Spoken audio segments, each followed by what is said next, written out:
공직선거법 위반 등의 혐의로 체포영장이 청구된 정정순 국회의원이 자신을 고발한 회계 책임자를 맞고발했습니다. 정 의원 측은 회계 책임자 A씨와 또 다른 캠프 관계자 B씨를 공직선거법 위반 등의 혐의로 충북지방경찰청에 고발했습니다. 정 의원은 자신이 당선되지 못하게 할 목적으로 이들이 의도적으로 접근했다며 음모론을 주장한 것으로 알려졌습니다.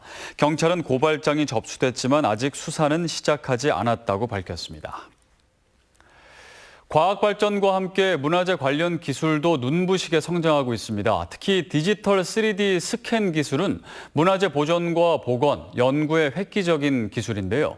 첨단 기술을 이용해 우리 문화재를 아끼고 사랑하는 이가 있어 화제가 되고 있습니다. 구준회 기자입니다.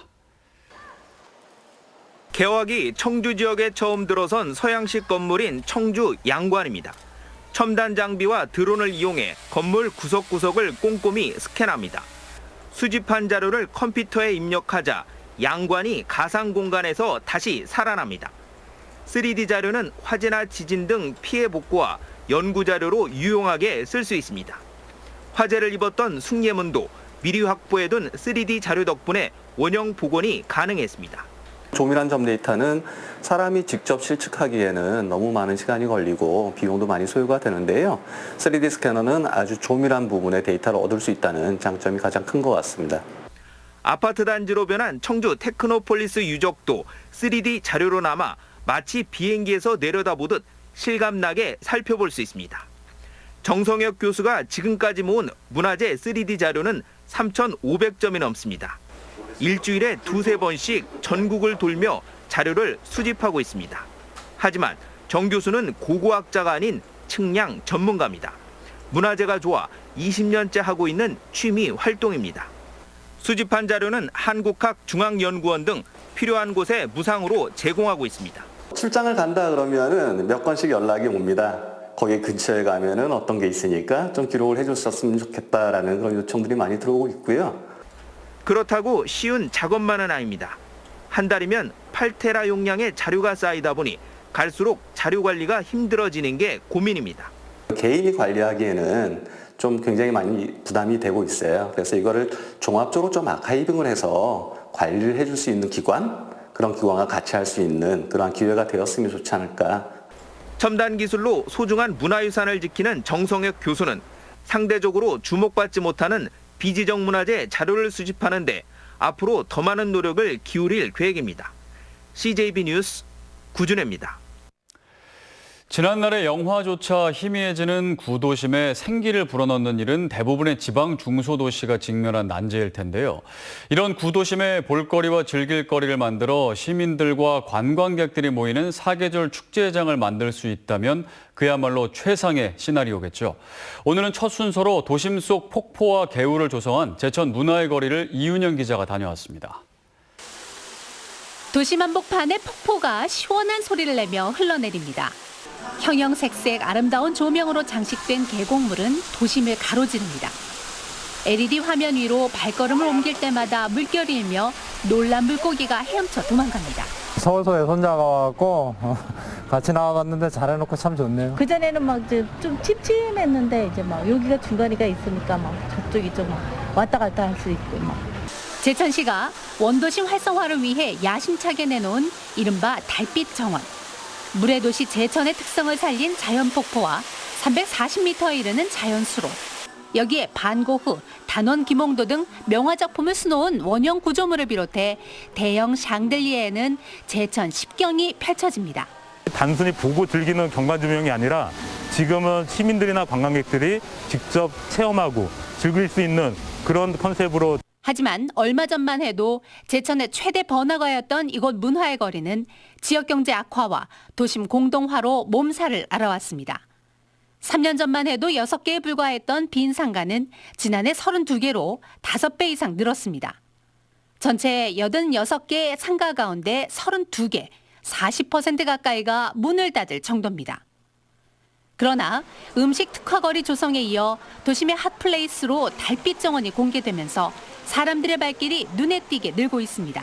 확실히 이동인구가 많아졌어요. 주말에는 가족 단위로 많이들 나오셔서 여기에 청풍호 등 도시 외곽에만 머물던 관광객까지 도심 한복판으로 끌어들여 지역 상권 활성화와 구도심의 지역 명소로 육성하겠다는 전략입니다. 제천 시내 도심으로의 관광객이 들어오게 해야 되겠다라는 게 지금 저희 목표고요. 그래서 여러 가지 도심 활성화 프로젝트, 관광 동선 확보 이런 것들을 하는 겁니다. 도시재생의 기로에 서 있는 제천시가 1000만 관광객 시대를 맞아 도심 속 달빛공원이 어떤 흥미로운 효과를 거둘지 기대를 모으고 있습니다. CJB 뉴스 이윤영입니다. 국내 두 번째 국가정원인 울산 태화강 국가정원에서 정부가 주최하는 대규모 정원 박람회가 열립니다. 내년에 열리는 이 박람회는 일회성 행사를 넘어 정원 산업의 초석을 마련하는 계기가 될 것이라는 평가입니다. UBC 조윤호 기자입니다. 2000년 초만 해도 순천만 국가정원의 방문객은 연간 10만 명에 그쳤습니다. 지금은 순수 관광지로 전국에서 가장 많은 연간 5,600만 명이 찾는 곳으로 탈바꿈했습니다.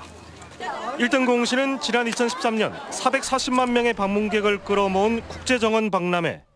1조 800억 원의 경제적 효과와 4,500명의 고용 유발 효과를 낸 것으로 분석됐고 이후 국가정원으로 지정되기에 이르렀습니다. 빅 이벤트가 있으면 이제 인지도가 많이 올라가니까 많은 컨텐츠가 또 확보가 되니까 박람회 이후로 좀 많이 오는 편이죠. 박람회 개최 없이 국가정원으로 지정된 울산도 기회를 잡았습니다. 내년 10월 정부 지원의 유일한 정원산업 박람회 개최를 확정지은 겁니다. 그에 걸맞게 울산시는 코리아 가든쇼와 해외 작가 초청전, 그리고 정원산업 전시관과 미래환경관 등을 기획합니다.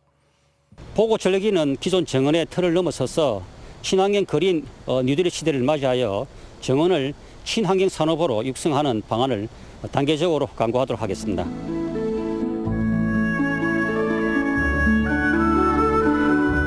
재배에서부터 가공을 거쳐 관광과 교육, 문화와 유통을 아우르는 정원 산업의 국내 시장 규모는 1조 6천억 원으로 성장했습니다.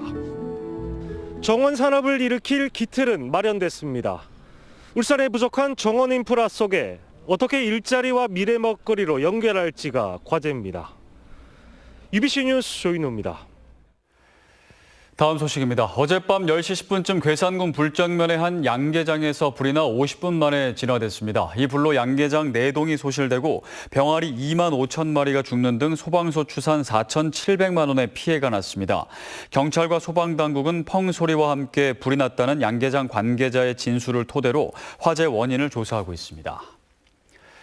청주지방법원은 존속 상해 치사죄로 징역 12년을 복역한 뒤 자신에게 불리한 진술을 했다는 이유로 누이들을 협박해 보복 협박 등의 혐의로 구속 기소된 55살 A씨에게 징역 3년을 선고했습니다. A씨는 가족들의 진술 탓에 중형을 선고받았다며 지난 7월 수차례에 걸쳐 누이 3명을 보복 협박한 혐의를 받고 있습니다. 끝으로 날씨입니다. 추석인 내일 충북지방은 오늘과 비슷한 구름 많은 날씨를 보이겠습니다. 한국천문연구원에 따르면 충북 지역엔 저녁 6시 15분대에 한가위 보름달이 뜨겠습니다. 내일 아침은 쌀쌀하겠지만 낮 기온은 22도에서 25도의 분포가 되겠습니다. CJB 8시 뉴스를 모두 마칩니다. 고맙습니다.